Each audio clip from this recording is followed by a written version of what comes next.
Good morning, Guardians. The Hijabi Gamer here, and yes, no camera, bit lazy. I'm recording this earlier. It's Friday.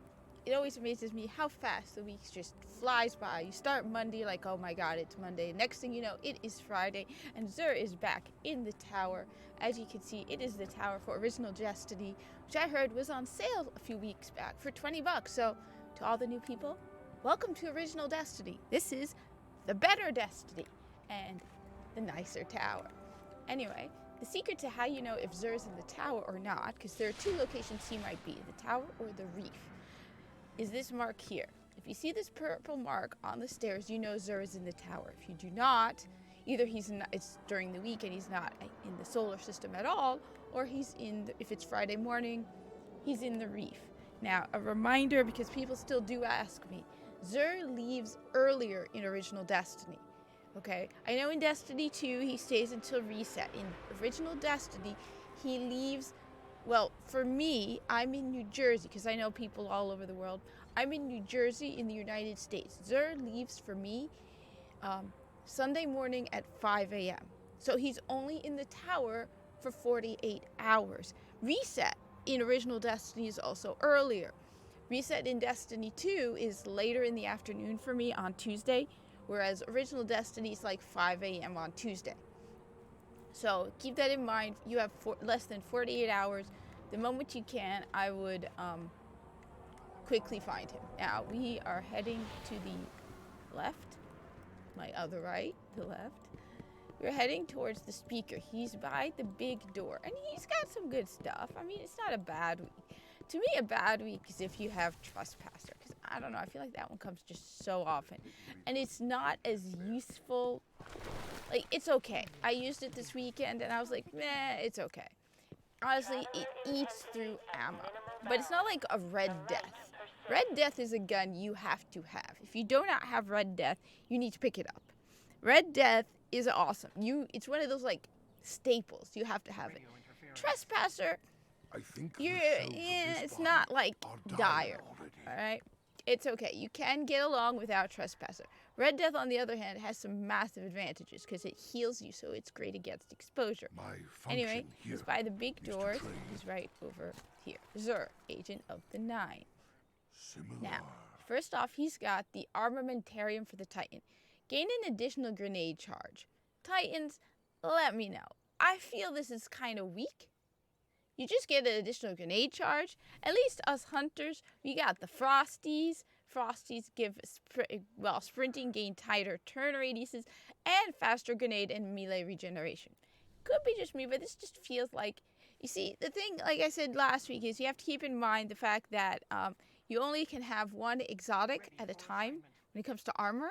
So you need to weigh which is the best that you have. So Titans, does this really give you an advantage? My guess is maybe in the Crucible?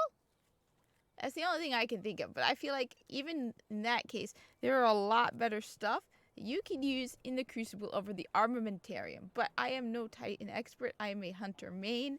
So let me know. For the hunters, we have the Mask of the Third Man. Arc Blade attack uses less super energy.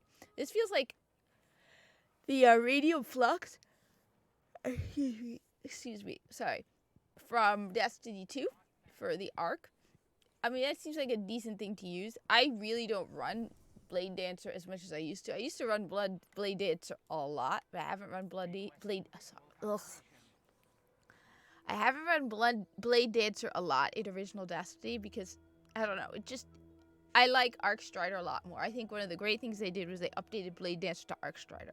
Arc Strider has always been my favorite. I loved it when Destiny 2 came out. All of a sudden, all those people who didn't want to play Hunter were playing Hunter. Whereas people like me, we were playing Hunter when Hunters were squishy and easy to kill. Yeah. So this one I don't really use very often.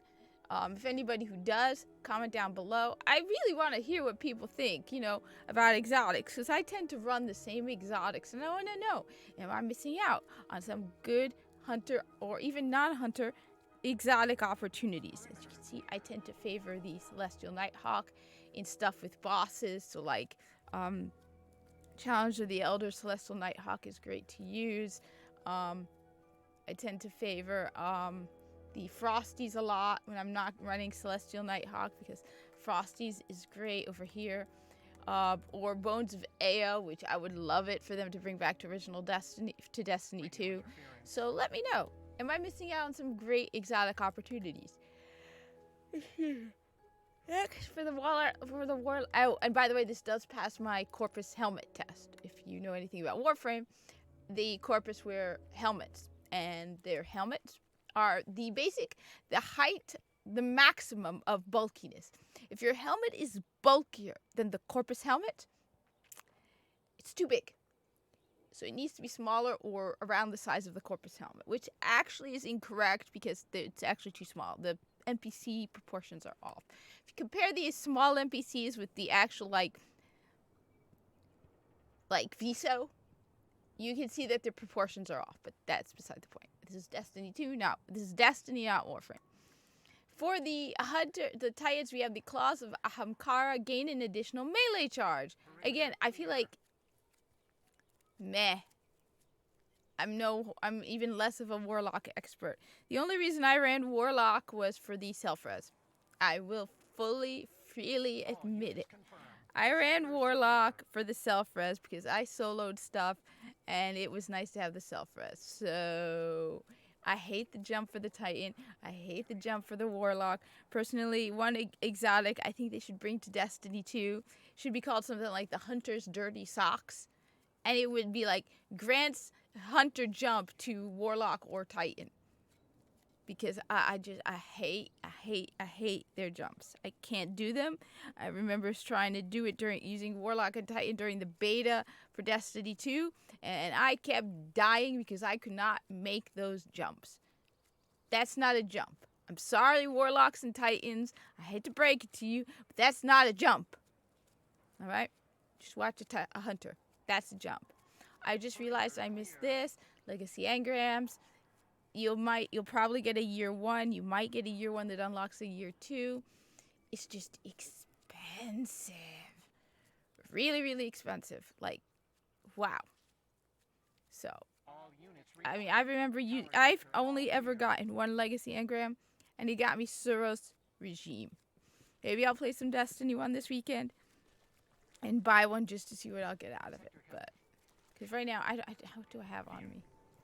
Yeah, I have nothing I can dismantle or anything. I'd have to go all the way back to my vault. Next, we have the Hereafter sniper rifle. I wonder if this is the one that was limited to the PlayStation. I don't think so. There was a sniper rifle that was limited to the PlayStation, and when Destiny 2 first came out and they brought it to they brought it to Xbox, everyone was waiting for Xur to carry it, but I can't remember what it was. So this is the Hereafter sniper rifle. It's an arc sniper rifle. Okay, and what have we got? Okay, it's okay. I mean, it's, you know what? I hate those low impact, high rate of fire sniper rifles. It looks pretty cool. Don't get me wrong. It looks ridiculously cool. Yes, it definitely looks ridiculously cool. I hate those high rate of fire, low impact sniper rifles. Crouching increases scope zoom and makes it easier to aim under fire. I don't know. I also don't like it when they have too much zoom. I guess that would be more useful in Crucible. I don't like too much zoom, but then I'll admit I've used scout rifles instead of sniper rifles. My ability to snipe has basically disappeared because I prefer using scout rifles because you get more ammo with the scout rifle, and they have a pretty decent impact, some of them, and they hold more ammo. So I tend to use scout rifles instead of sniper rifles. I used to run sniper rifles a lot, so anyway. We got Perfectionist. Magazine is refunded if all shots fired are precision kills. Okay. Nah. Precision kills with this weapon cause a bright flash that can blind nearby enemies. Huh. Like I said, maybe I'll play some Destiny 1 this weekend and maybe run Hereafter, see what it's like. I did do that last week with Trespasser, and I wasn't really impressed. It was a bit of a nuisance because the burst fire would eat through ammo very fast. So it was like very quickly I would run out of ammo with it. So you'd probably need something like an armor piece with, you know, add sidearm ammo or something, because it just ate through ammo. I would just switch, and every time I would switch, I would be out of ammo. So Hereafter, then we have Bad Juju and Hoodoo. Bad Juju is one of those weapons you should have. If you don't have Bad Juju, you should have it. Now Hoodoo is this one here, which is okay, honestly. Let's go back to Hoodoo. It reminds me of the okay, come on. Hoodoo reminds me of the Super Mario Brother turtles. It looks like one of, you know, those turtles from Super Mario Brothers, the skull turtles? Yes, that's what that looks like. It looks like somebody took a Super Mario Brother turtle and put it on the edge of the Bad Juju gun. Yes. I'm sorry, Mario. This is the... It looks so much like that. Bad Juju is a good weapon to have. Because, what was the reason? Okay. String of curses. After each kill, this weapon will reload instantly and increase damage for a short time. Kills will help charge your super. So not only does it help charge your super, it will reload instantly and increases damage for a short time. So, good weapon to have. It's one of those, yeah, it's decent to have. I think they brought it to Destiny 2. I can't remember how good or bad Bad Juju was when they brought it to Destiny 2. I personally have the Dragon's Bane ornament, but I'm finding this one hilarious. Maybe I'll pick it up from the Silver Dust store, because it makes me think of Mario and the turtles from Super Mario Brothers. It's just like, yeah, this is what Mario does after he stomps on the turtles.